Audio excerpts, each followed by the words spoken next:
Hi friends, welcome to my channel. আজকে একটা খুব স্পেশাল ছুটির দিন, তাই আজকে একটা খুব স্পেশাল রেসিপি নিয়ে হাজির হয়েছি।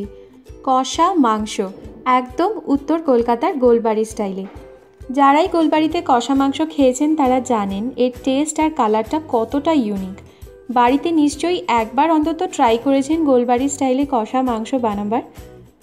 আজকে আমি সেইটাই দেখাচ্ছি কিভাবে বাড়িতে খুব ইজিলি গোলবাড়ির সেই পারফেক্ট টেস্টটা আনা যায়।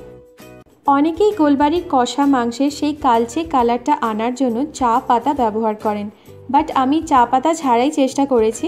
আপনারা দেখুন, রেসিপিটা ট্রাই করুন, আর ভালো লাগলে প্লিজ আমার চ্যানেলে সাবস্ক্রাইব করুন।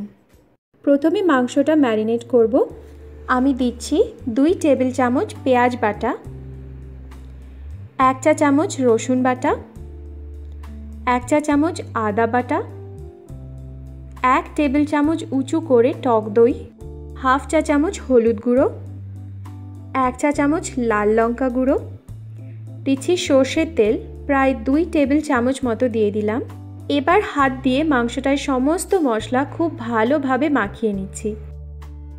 এখন মাংসটা আমি ওভারনাইট ম্যারিনেট হতে দেব, তাই এটাকে ফ্রিজে রেখে দিচ্ছি। আপনাদের হাতে সময় কম থাকলে অ্যাটলিস্ট 2-3 ঘন্টা ম্যারিনেট করে নেবেন। রান্নাটা শুরু করছি। পুরো রান্নাটাই আমাদের ঢাকা চাপা দিয়ে করতে হবে। মাঝে মধ্যে ঢাকা খুলে মশলা যা দেবার দিয়ে নাড়াচাড়া করে আবার ঢাকা দিয়ে দিতে হবে। একটা কড়াইতে আমি দিয়ে দিচ্ছি হাফ কাপ মতো সর্ষের তেল। এই রান্নাটা পুরো সর্ষের তেলেই করতে হবে, আর কষা মাংসের তেলটা একটু বেশি লাগে। তেলটা একটু গরম হলে আমরা দেব 1 চামচ চিনি, আর খুব ভালো করে ব্রাউন করে ক্যারামেলাইজ করে নেব। এবার দিয়ে দিচ্ছি গোটা গরম মশলা, একটা ছোট দারচিনি, 3-4টে এলাচ, 3-4টে লবঙ্গ আর 2টো তেজপাতা।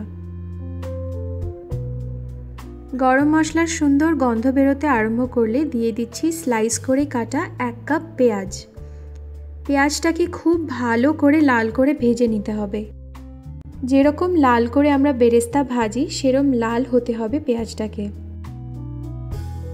পেঁয়াজ ভাজা হয়ে গেলে আমরা এতে দিয়ে দেব হাফ টেবিল স্পুন রসুন বাটা আর 1 টেবিল চামচ আদা বাটা। পাঁঠার মাংসের রান্নায় সবসময় আদাটা বেশি পড়ে রসুনের চেয়ে। চিকেনে যেমন আমরা রসুনটা বেশি দিই।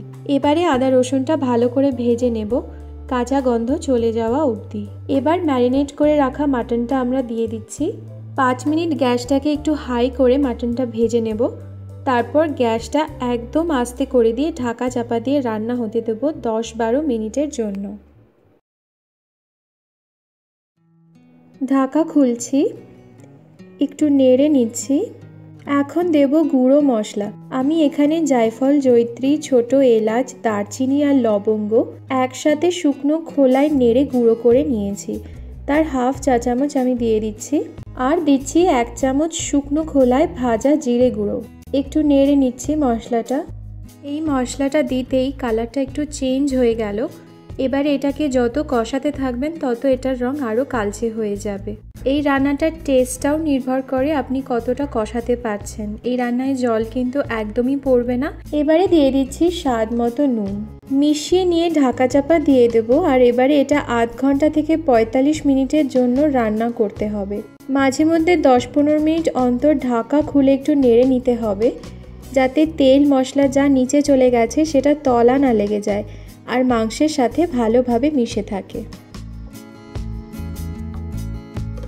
10 মিনিট পর ঢাকা খুলে আবার একটু নেড়ে নিচ্ছি,